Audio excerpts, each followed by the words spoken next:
Let's do a check of the audio quality.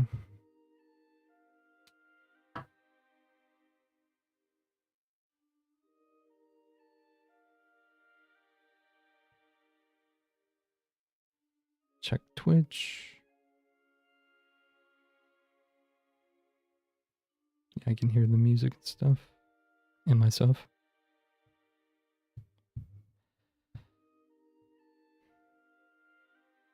Let's see. And then YouTube.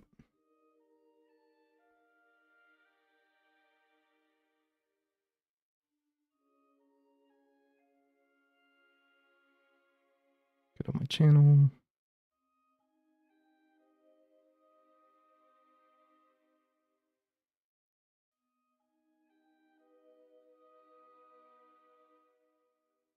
Yeah, this works.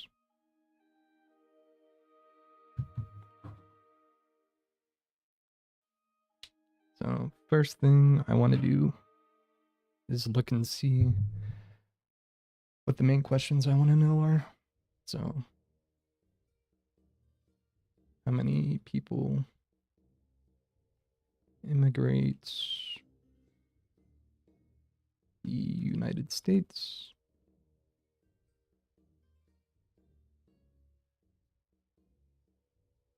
Then sub question, how many in the past? How many recently?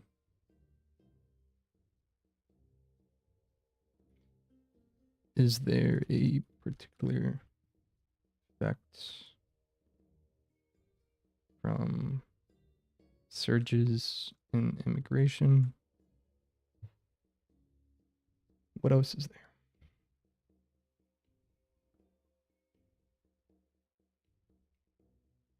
And then a sub point for this would be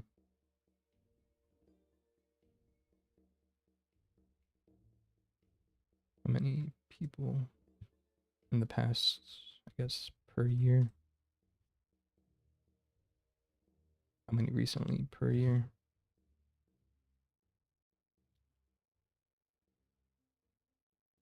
Is there a particular effect from surges in immigration?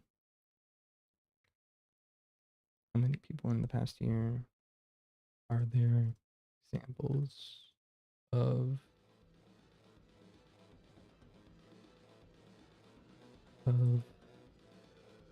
huge migration that's had positive, negative ramifications? Let's see. I don't think I like this song.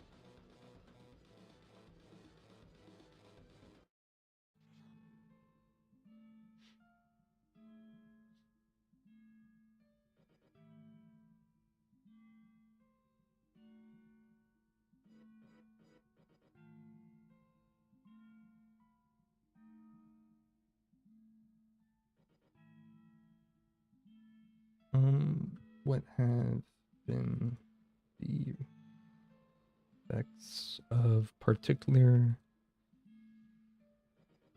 immigration policy in the United States? And then sub would be immigration policy in other nations. So let's look for it then. First thing would be how many people immigrate to the United States. Immigration to United States over time. Nearly 46% of all immigrants in the US arrived prior to 2000. Not what I want to see. Key findings about US immigrants. We'll just go to Pew for now.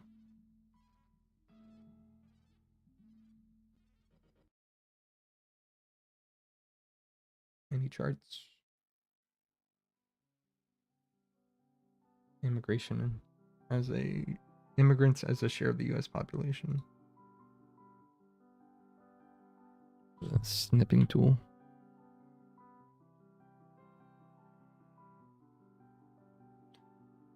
Snag that.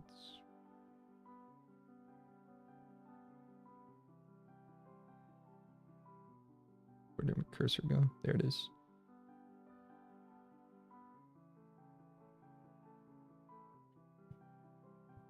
What percent of the population of the United States? Immigrants. Sure. I'll misspell that.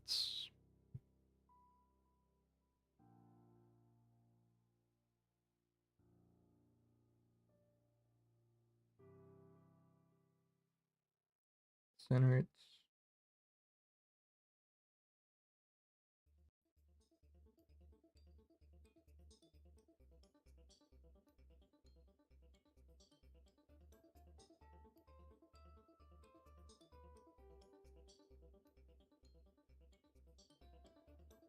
So anywhere between 15 and 4.7, or yeah, 4.5.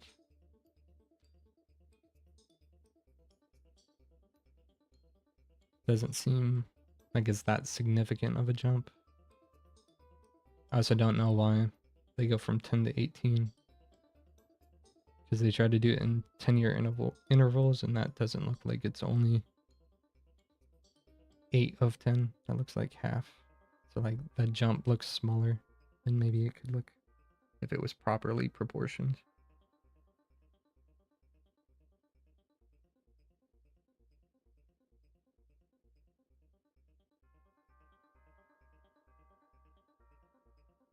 I insert a footnote.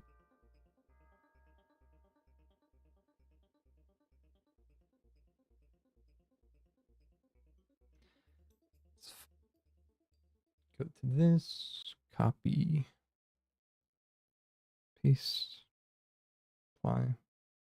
So now this should, yeah, take me straight to there.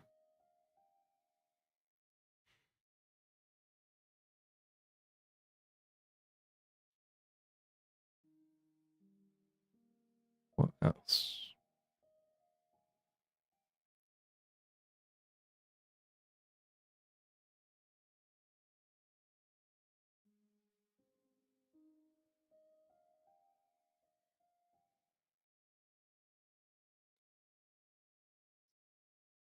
Is the legal status legal status of immigrants in the United States. Most immigrants are in the country legally. Based on census data adjusted for undercount.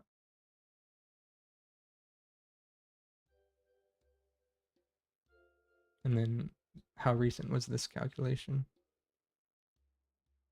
Was it still 2017?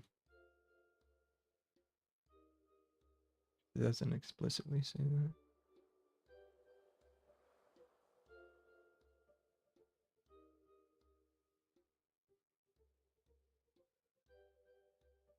Okay. So we can know that subcategory would be, let's see.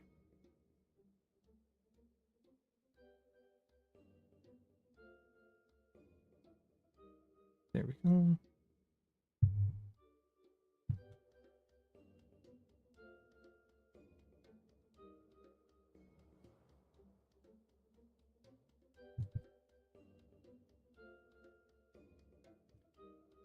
Just to be 23%. Is that what it'd be? This can go to the end. 77%. So 23 would get it to full. And that's as of 2017.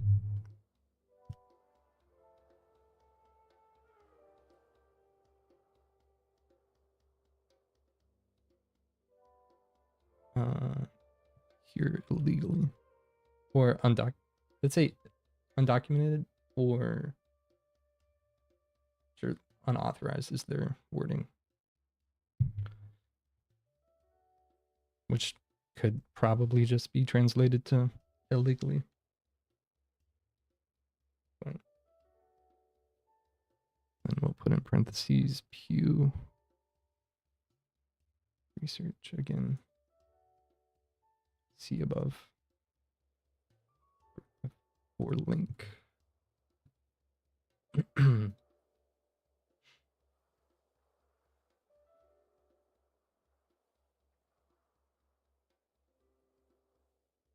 It's in this chart. Wonderful. Differ.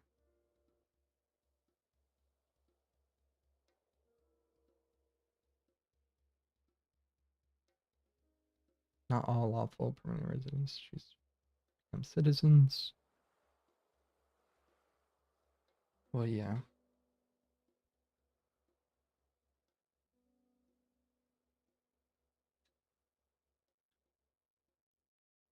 Guess we can include this.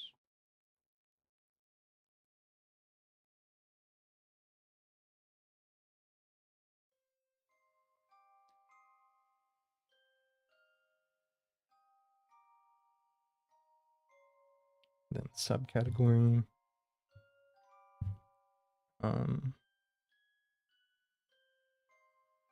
What are the requirements to become a legal resident or a citizen? That's a citizen, correct? Yeah. Because you hear that argument a lot, is that they want immigrants to become US citizens. Damn. We'll just do paste as without formatting.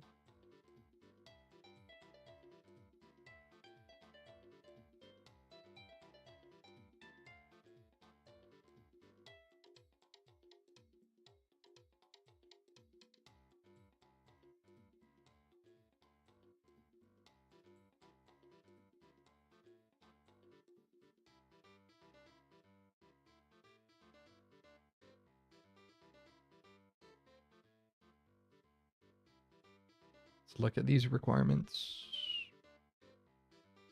Be at least 18 years of age when you submit the N400 application for naturalization.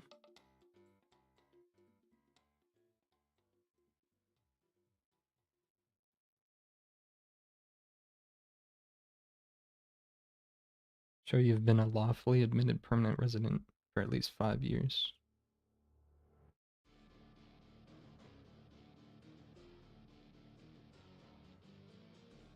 It's like, what, Control Y? Yeah. 5 years. Demonstrate continuous residence in the U.S. for at least 5 years immediately before the date you...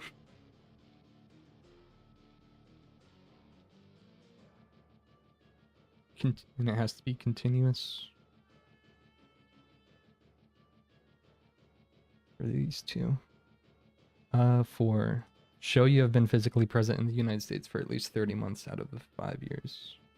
So you have to have a place that you were living at and were actually there for 30 months of the 5 years. Which isn't, I guess that just means half the time you live there. Is what, 12 times 5 is 60. Divided by 2 should be 30. That's not too bad.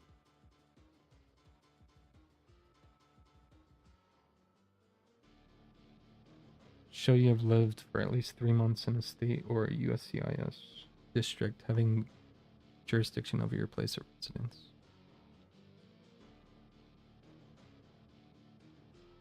If you're a student and are financially dependent on your parents, you may apply for naturalization where you go to school or where your family lives.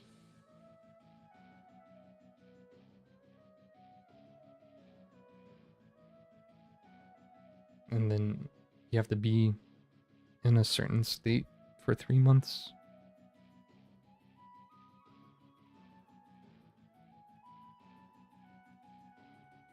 What else? Show that you're a person of good moral character and have a person of good moral character for at least... Oh, and you have been that type of person for at least 5 years. So, good moral character. for at least 5 years. Demonstrate an attachment to the principles and ideals of the U.S. Constitution. Nice. What else? Be able to read, write, and speak basic English. Okay. And then have knowledge and understanding of the fundamentals of the history and principles and form of government of the United States and civics. It's not bad either. And then take an oath. Cool. I'll shrink this down so it doesn't take so much space.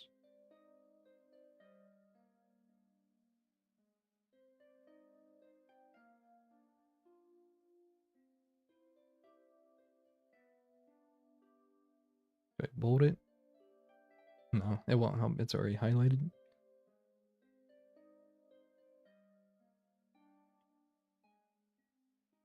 What else am I looking for?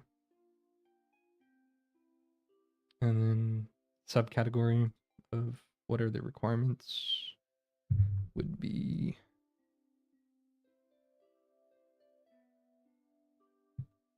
how long does it take for a U.S. citizenship to be processed? And then maybe entire process.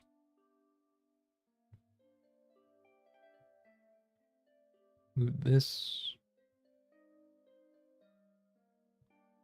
up here. Paste. Not what I wanted.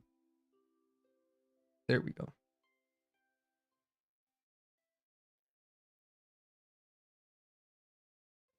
Might want to try to find a more recent graphic for this because it's been several years. Well, a lot more, almost 10 years after that. Let's see. Recent estimation of percent of population that are immigrants in the United States. As of 2022, 13.9. How different is that?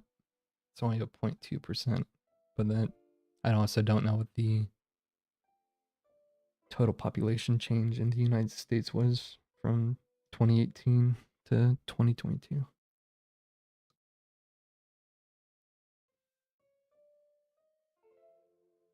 Let's see. That said, that's a census.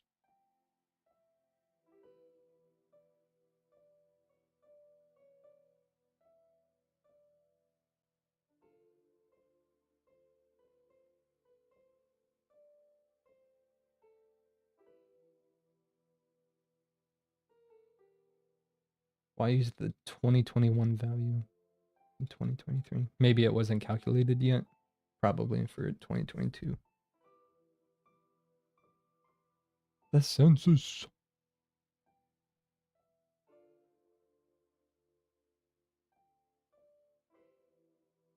New report on nation's foreign population.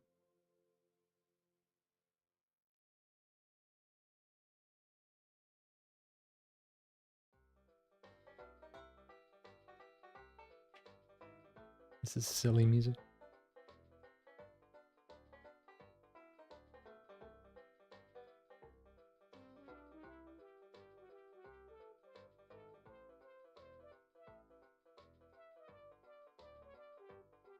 So we're gonna go with 13.9%.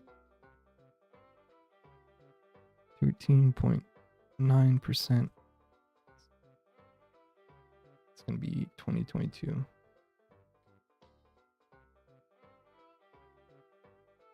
Insert link, and we'll just put the census as the reference. Did it really have a dot at the end? It did. Don't expect that.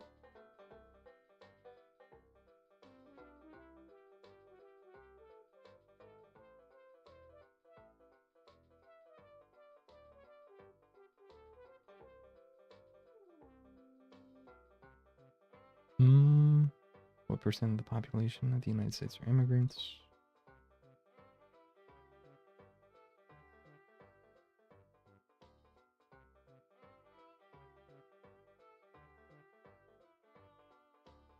It's 2017.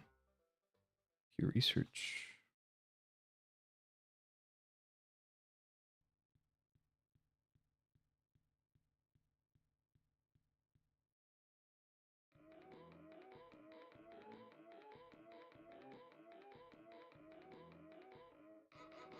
Jeez, no, we're good on that one.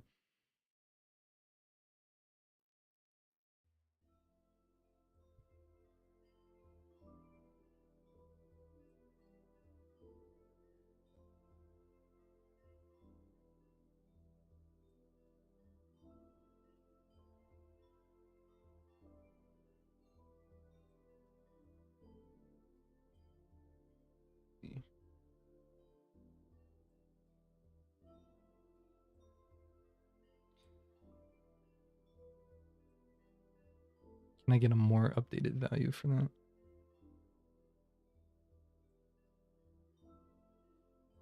So I don't like only having the percentages.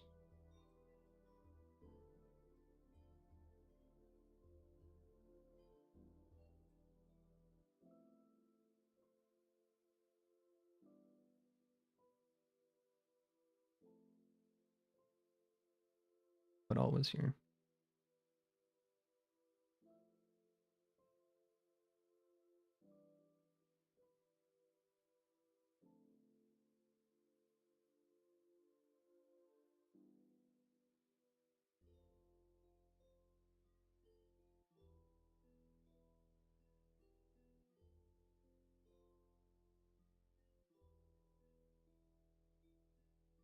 Hmm.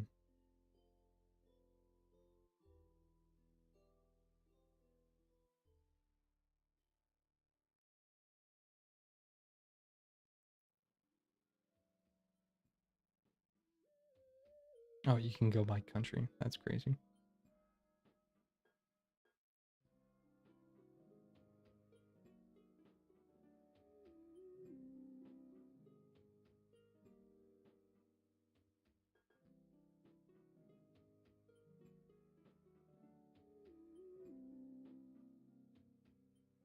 What changed?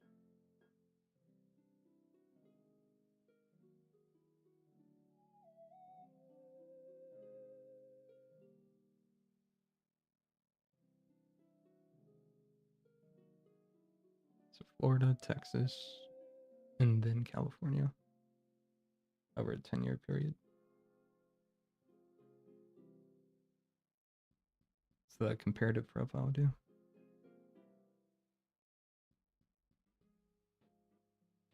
Allows you to break it down.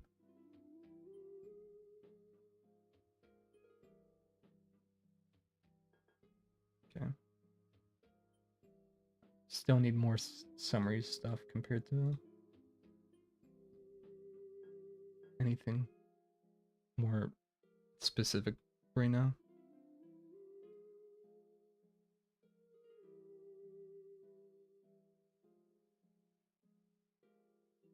Migrationpolicy.org.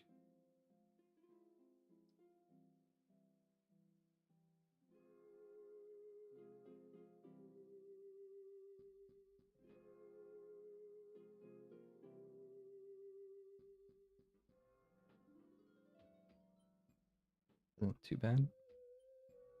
It'd be nice if at least some of the data points were marked.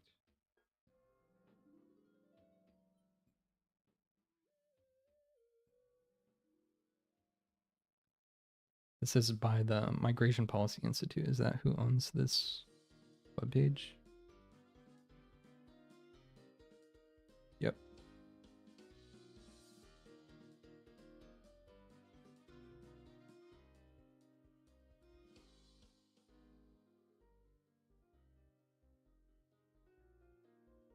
Let's see. Migration Policy Institute. Migration Policy Institute. Reliability. Gold seal of transparency from Candid GuideStar. 4-star charity by charity think tanks. So they're going to have potentially a favorable view of immigration policies. And still work with it and then cross-reference it with other things. Because maybe this is like a cooked graphic, but we can try to work with it.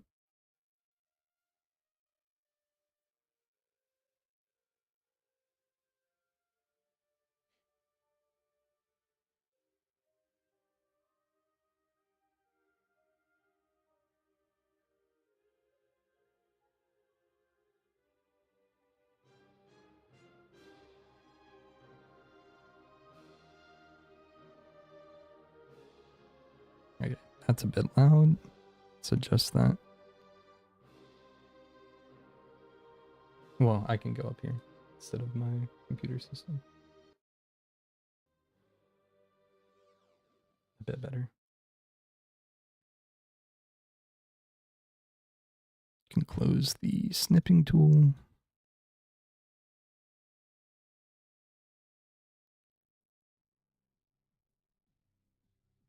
Get it centered. Center this again. What happened? Why? That looks so weird.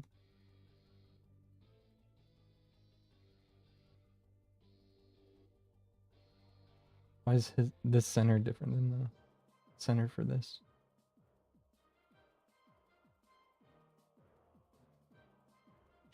Oh yeah. Oh, because it's an unnumbered. Oh, ta-da! Magic. Insert link. Copy from here.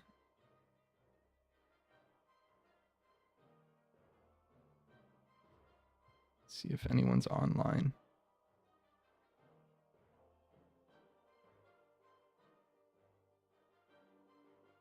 No. Nope. Okay. We just continue to do what we're doing then.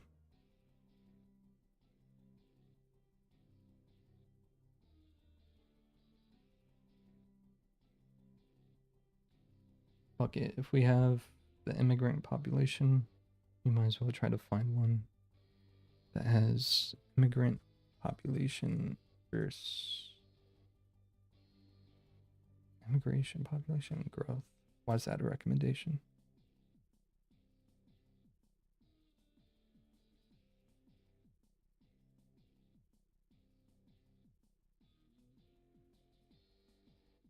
Is this a impacts type of thing?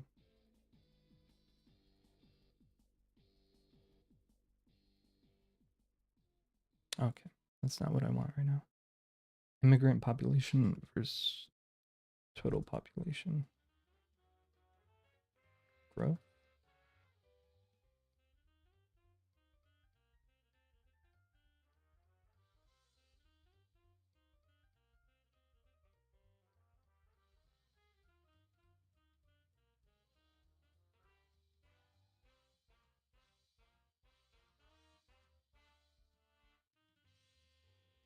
That's the same fucking article. I just thought they sourced it from different parts.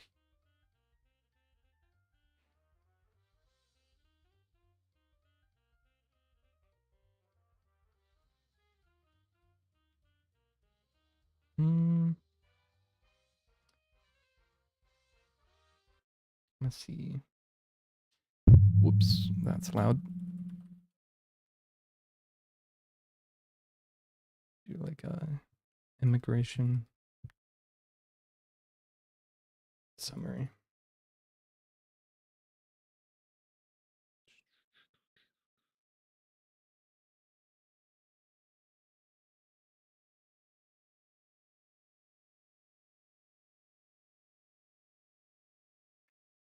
Minutes? Sure.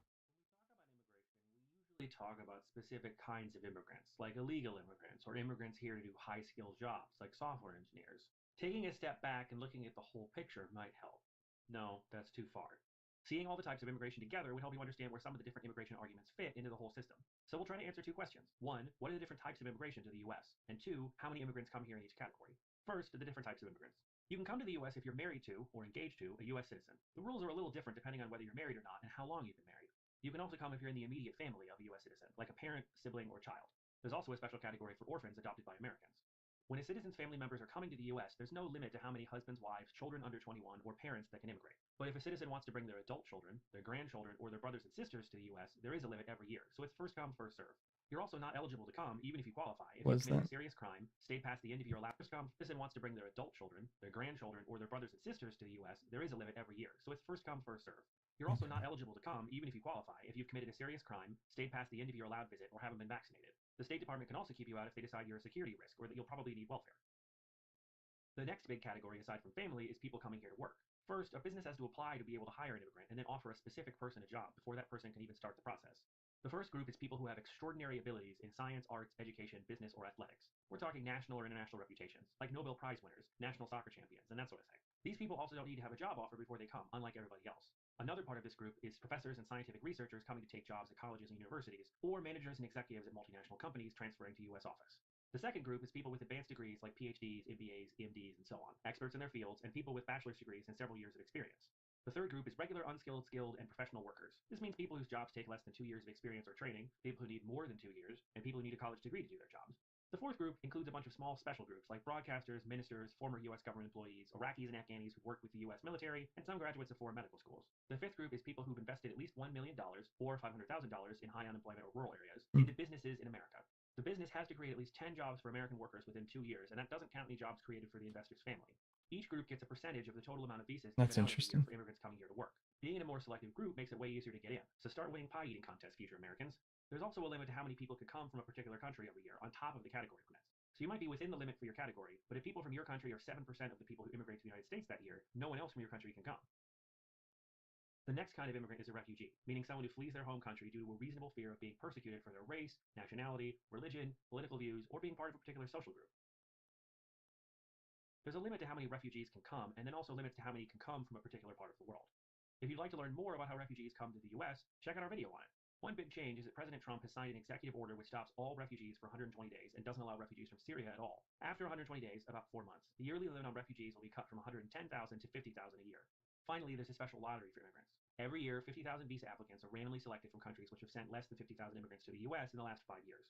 The fewer immigrants your country has sent, the more likely it is that you'll win. To qualify, someone has to have at least a high school education and at least 2 years of experience in the last 5 years, working at a job which requires 2 years of training or experience. President Trump's order also stopped all immigration from Iran, Iraq, Libya, Somalia, Sudan, Syria, and Yemen for at least 30 days while the government adds more screening and vetting procedures. We'll do a video on how immigrants and refugees are screened and processed soon. Now for some numbers, all the numbers. Let's see.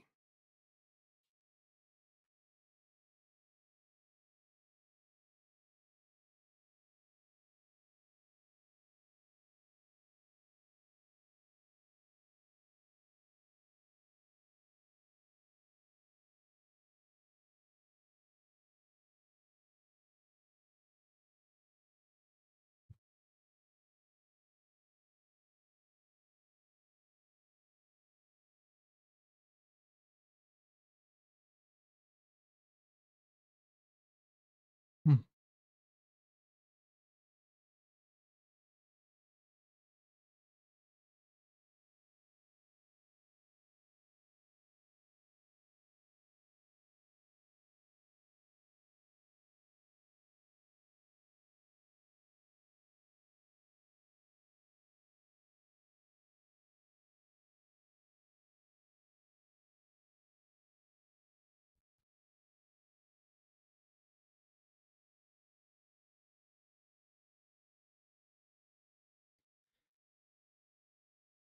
Let's look at In 2015, over the 1 million rest of immigrants this moved real to the quick. US.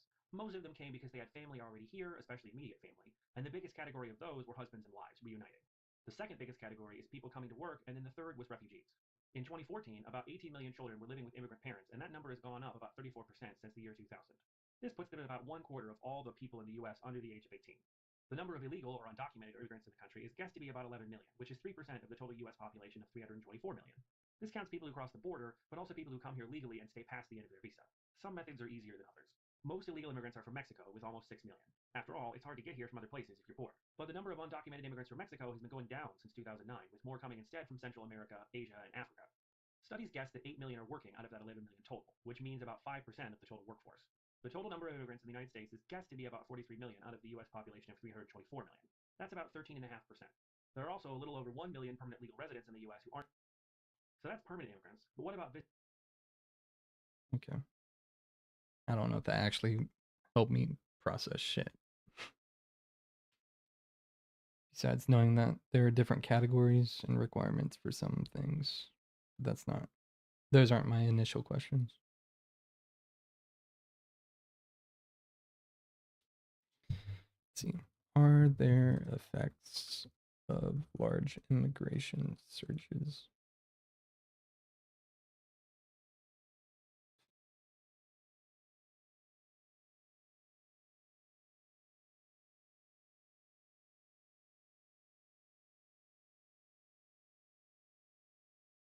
Oh, literally. But this isn't referenced that much. Let's see. Let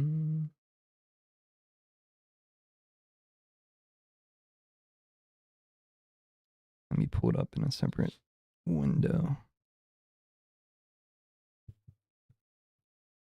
Downloads.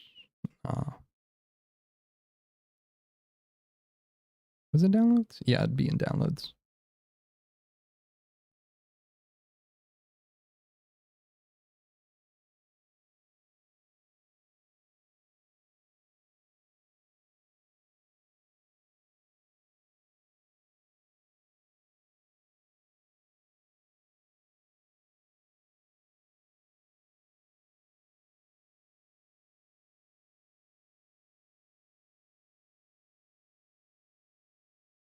Is it gonna work?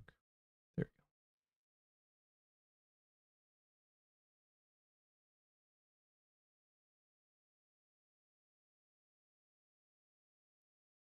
That's a whole ass fucking paper. Okay. Well, fuck it. We ball. It's a working IMF paper, but the IMF I think has a very pro-immigration view.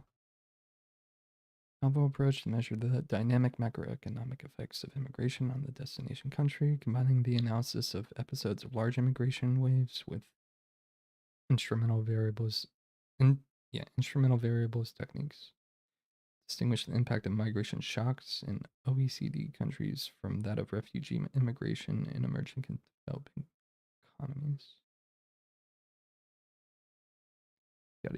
In contrast to our analysis of large refugee flows into emerging and developing countries, does not find clear evidence of macroeconomic effects on the host country.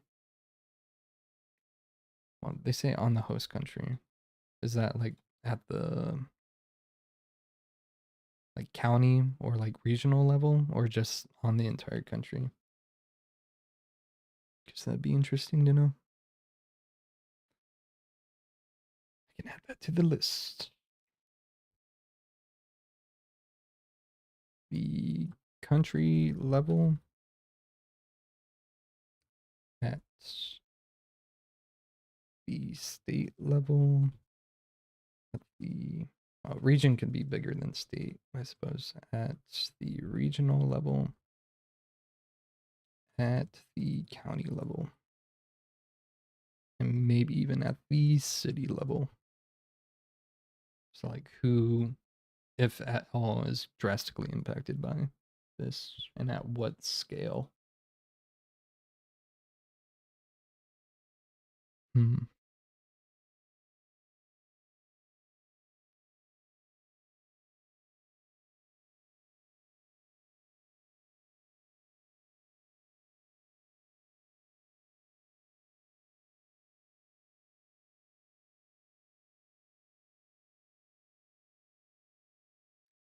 Go back to the article.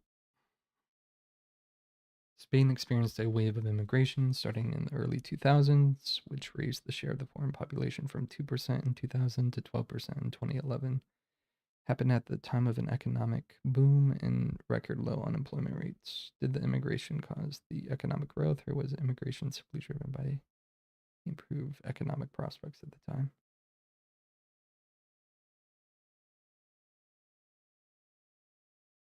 Let's see, GDP growth, inflow of foreign population. What?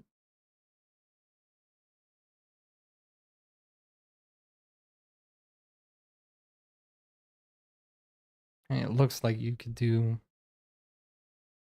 a delayed um, arrangement where the peak in growth would correspond with more population having come in while it's growing. But we can just continue to look at it.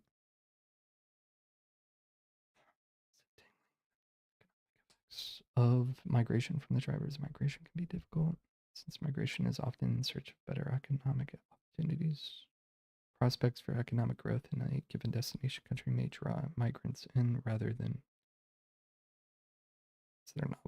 what's their novel approach to measure the dynamic economic effects of immigration on the destination country, combining the analysis of episodes of large immigration waves with instrumental variable techniques. That's what I read in the abstract.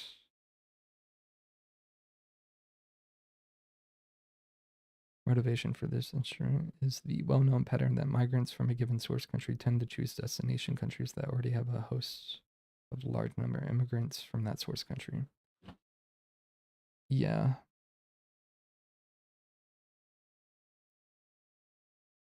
Was that because they want to, or they get a benefit to immigrate there? Not just that the people already exist, but maybe the policies in those countries require you to have a reference, and your reference is going to be someone probably from the country you're leaving who also somehow made it to make it there. Like, managed to make it there, not made it.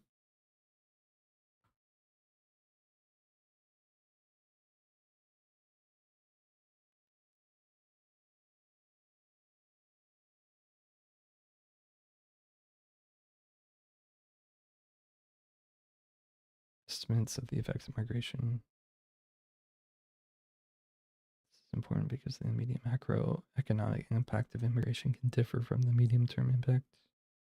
In the short term, prices are sticky. Production inputs like the capital stock cannot easily be increased in response to influx of labor. The allocation of labor across sectors is almost fixed. Over the medium term, these features can adjust to the arrival of immigrants, thus determining the overall dynamic impact. This focus on the full dynamic macroeconomic effects of immigration contrasts with much empirical literature that focuses either on the microeconomic aspects or the long run aggregate effects. Ortega and Perry, which we discuss below. So they look at countries, each episode, historical experience, and typical immigration episodes at the global level, and compare it. Where good economic conditions may cause large immigration inflows. That's wild that that's something that they're referencing only goes to 2000. You would hope that that information would have been understood earlier. Like, unless this is like the full reference and it encompasses most of the theory.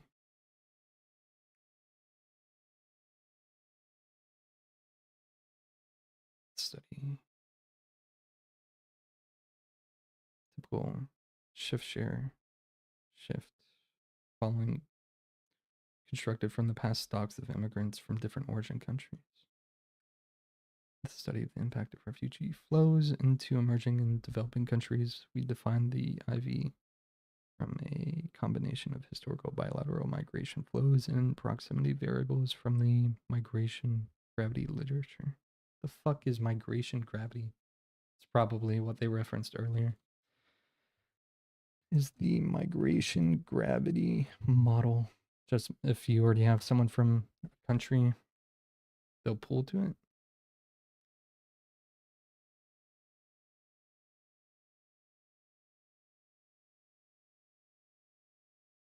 To make predictions about how two human populated regions interact and influence.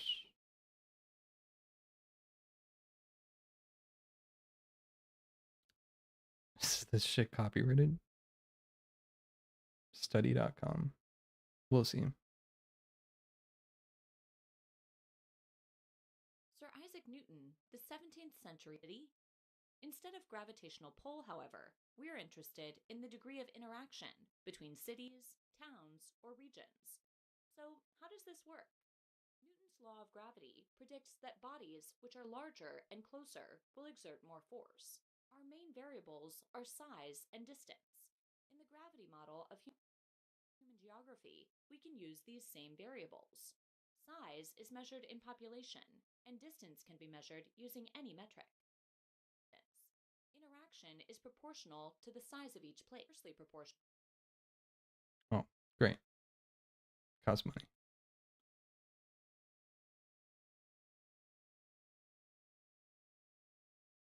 Hello there, geographers, and welcome to the Mr. Sin channel. In this video, we'll be looking at how the gravity model can better predict the migration patterns of people and also trade between cities. Jesus.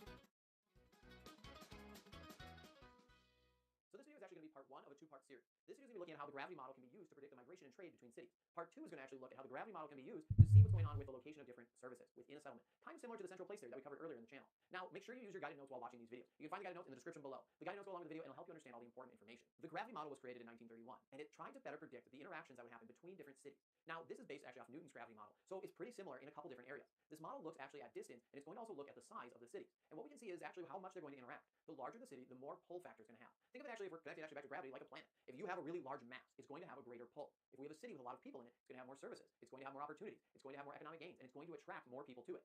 At the same time, if we have a settlement that's smaller, it's going to have less money, less people, less businesses and services, and it will attract less people then. So this. Okay. That's fine.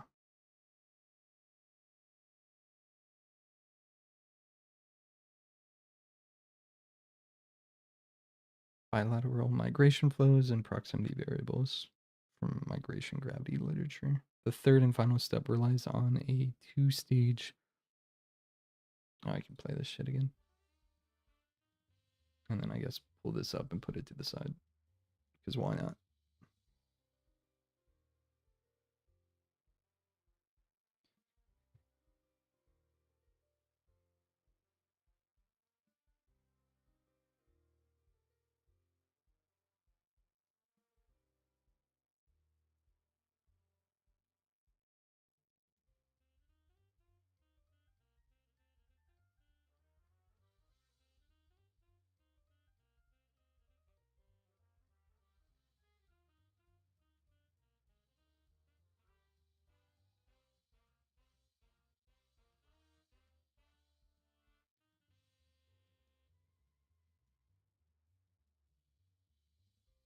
Two-stage local projections regression to trace out dynamic impact of immigration shocks in America.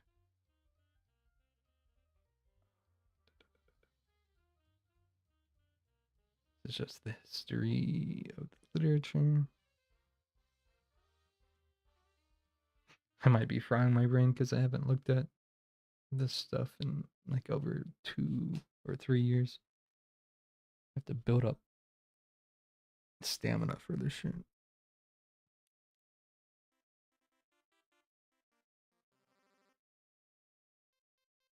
Impact that these have on the macroeconomy. Simply migrant flow versus GDP, employment, labor.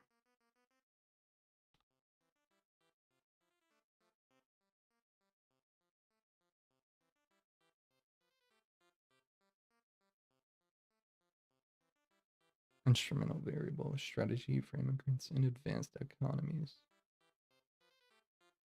She.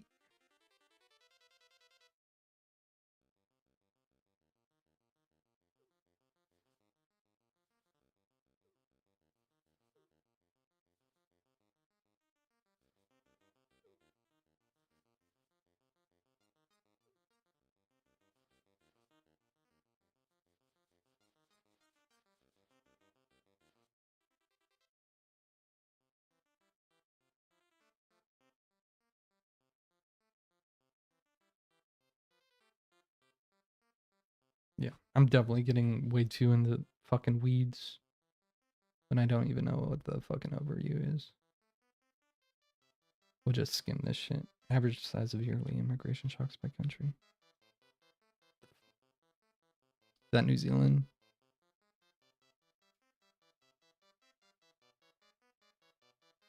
The USA here? Oh, small in comparison.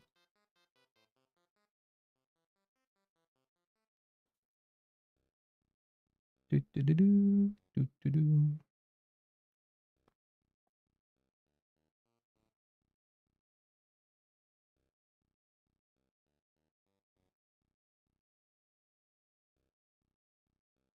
A massive fucking confidence interval.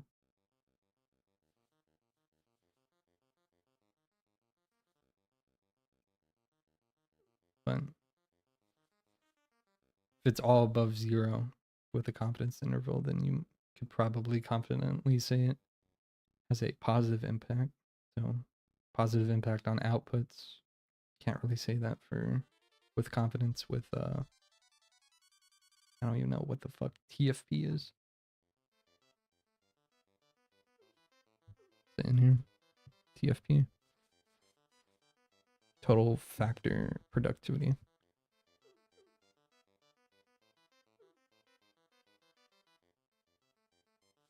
And then capital versus employment. Yeah. Let's get out of this. You can come back to that another time.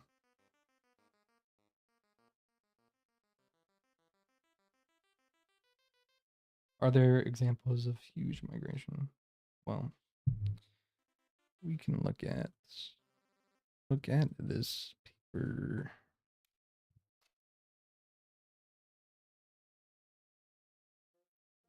Don't need that. It's fine.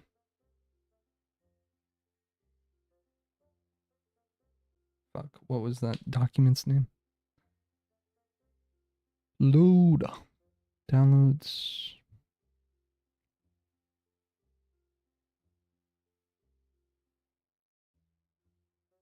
This shit.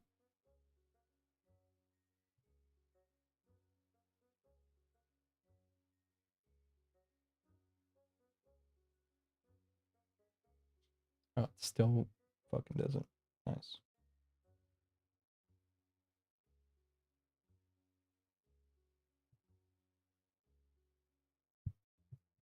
World Economic Forum. Right. No, IMF. Wrong one.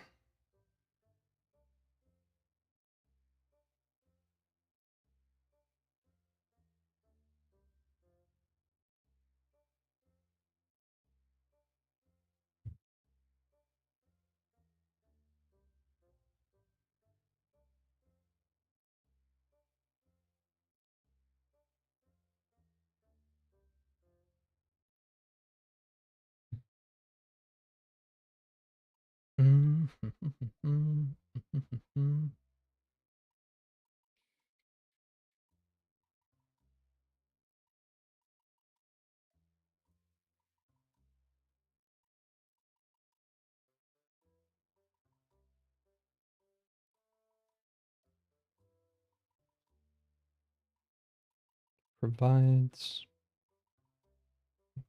examples of countries with migration surges, shocks, and the impacts of those shocks on surgeries, surges.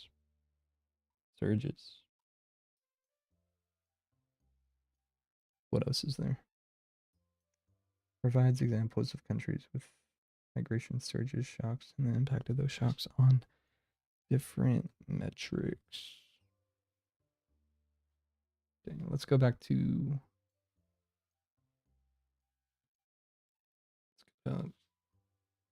legal immigration, or I don't know. People do fixate on the border crossings. Well, I guess illegal border crossings to be technical. That's the senator's website.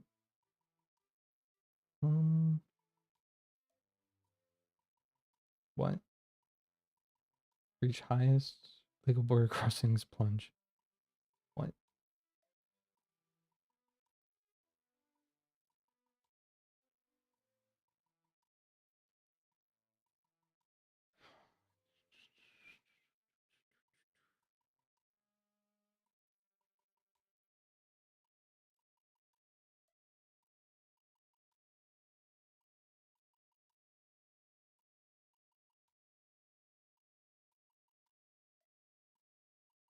Well, this doesn't help me. When it just takes me to a fucking giant spot.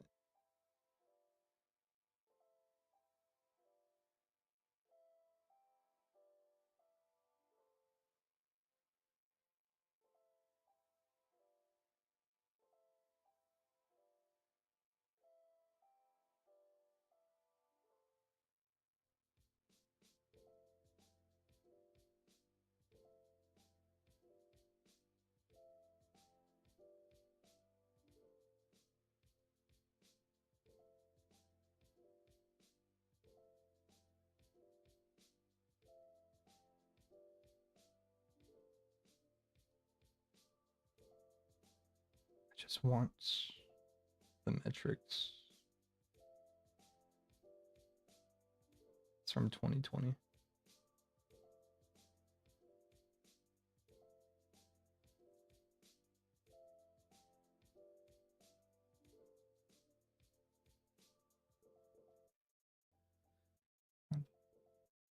Fuck it, 2023.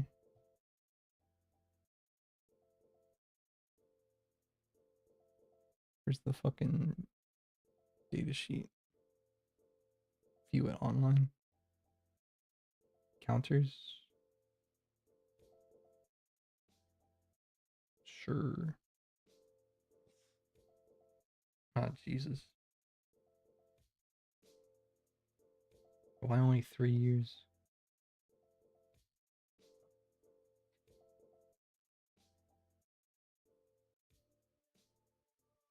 One's 4. One. It's 3 and then the current.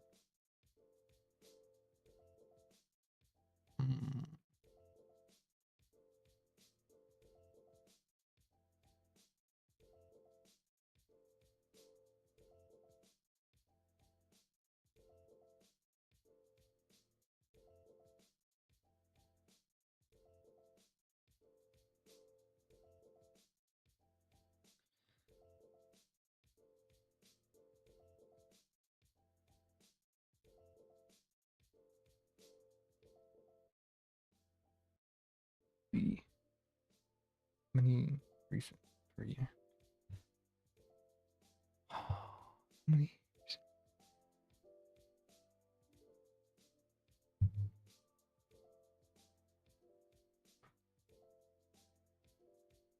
He says Discord bet.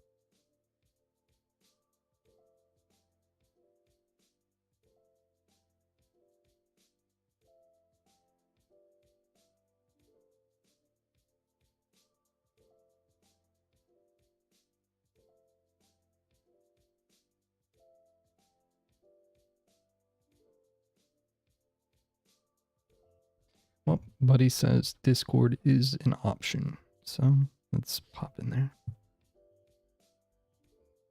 Open Discord. Checking for updates.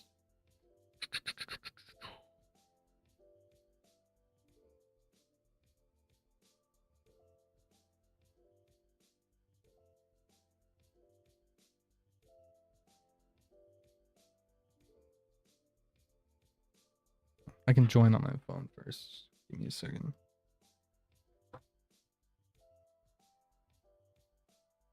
Where's my phone?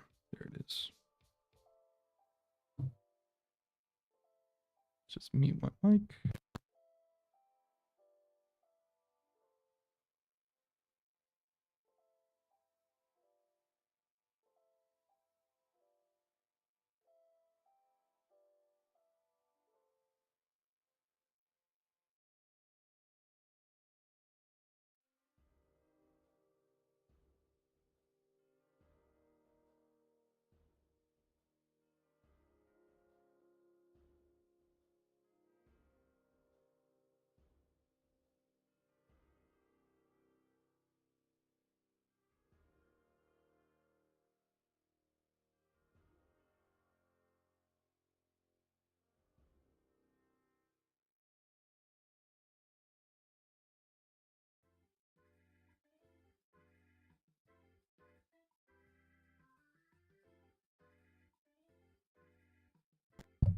Cool.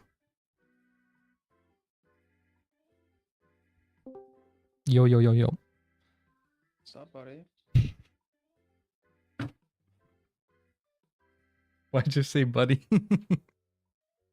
Huh? I said, why'd you say buddy? I always do that. Do you? You say sup buddy every time? Oh, Maybe not to you, but to my coworkers, yeah. Oh, Whenever okay. They call me. That's my go-to. I'll be on 465 with the wind blasting through my windows. I'll be like, "What's up, buddy?" No, like screaming it or like exactly how you say it? no, Right now. exactly how I say it. And it picks it up well? What's up, buddy? Okay. I'm a backpack battle extraordinaire. Did he respond? He took a picture. Josh. I didn't tell him no. I told him an hour or two because I wanted to do this. At least like try doing it. He's like, Bob told me no. I was like, I was like, damn. like even now my mind is getting fried because I started looking at economic papers and that shit just has data charts and shit and a bunch of words. Knowledge. Not even processing it. Because I don't even know what the full fucking picture is. But 13.9% of our population are immigrants, Richie. Whether or not they're 13? illegal, yeah. Compared to, is that now? Compared to Yeah. what? Like 10 years ago. So if you go back to 2000, maybe it was like 9 or 10%. Well, if I go perfectly, maybe 12%. I don't know. Some of these charts are ass because they're not showing every data point with a like reference number that I can interact with. Or like looking at data tables. Just Well, from, like- graphs. So it's like comparison of percent of population that are immigrants and then the quantitatively like what the actual number is. But again, it's just points to show the trend. It's not necessarily telling me the exact number. You have to do a shit fucking y-axis left to right to guess approximately. But all this shit is frying my fucking brain because I haven't looked at anything like this in like 2 years.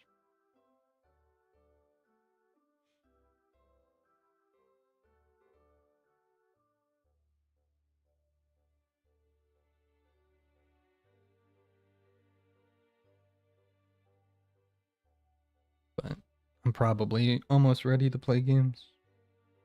Nice. Nice.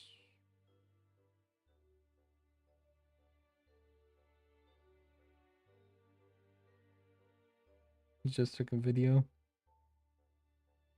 of his window. What's it? Oh, it's just rain. Oh, it says ASMR at the bottom. Okay. Yeah.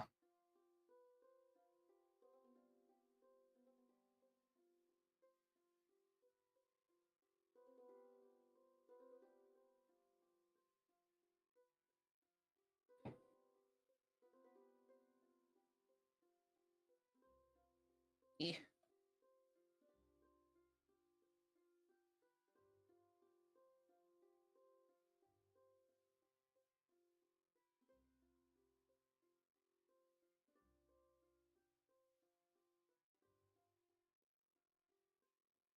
How do I want to do this?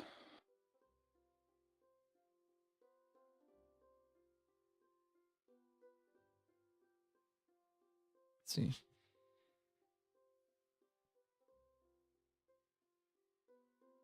Permanent visa process USA.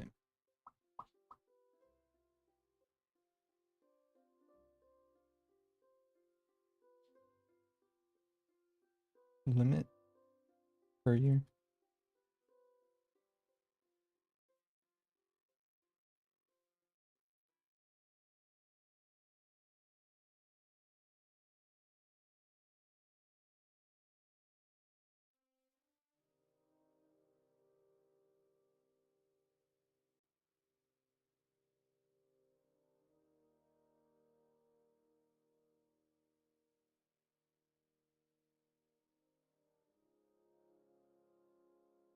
Okay, that's on a per country basis.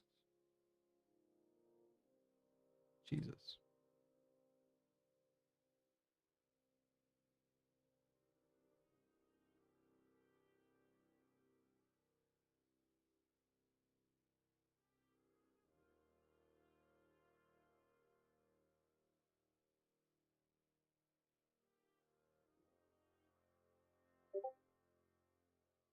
Oh no. I thought I disabled Discord notification noises.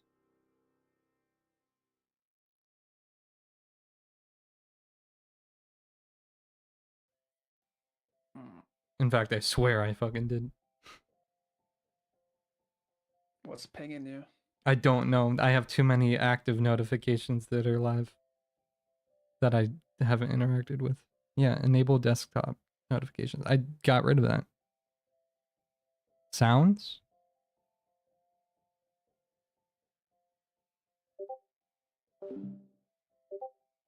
Oh, I guess it's a message? Is message a unique? It has its own noise? I don't think I always anyone's... just get the same ping. I don't know if there's different noises on Discord. Obviously, when someone calls you, it's different, but like notifications all sound the same. Mm-hmm. I think.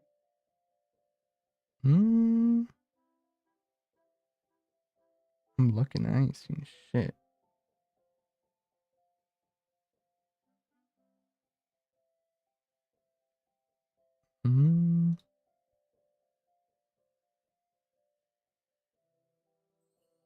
And like the most recent message should be at the top of the list of DMs.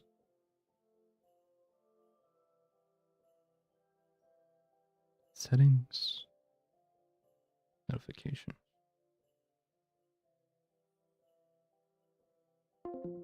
No.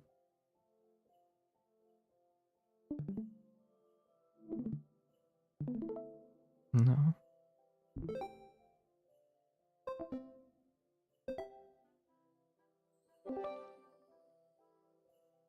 I give up. That was like, well, let's fucking see if it happens again. Are you excited to use the bending?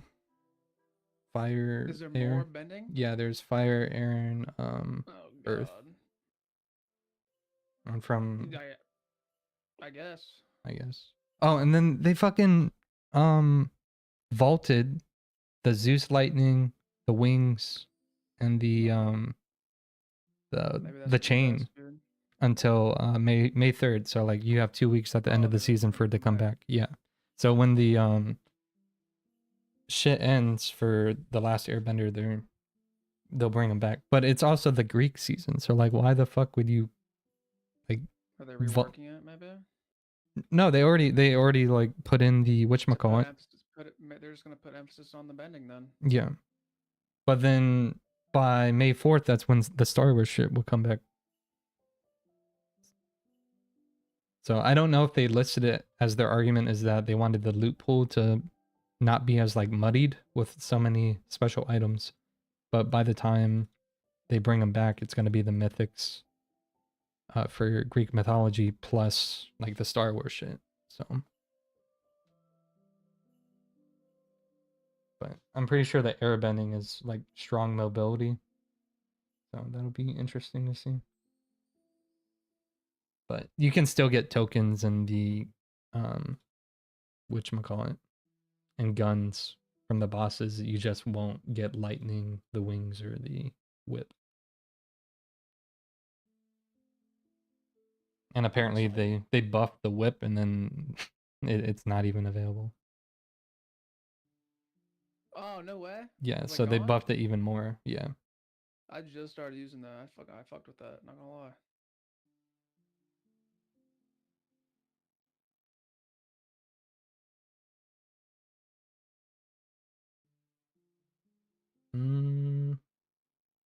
Maybe I need to hydrate because my shit.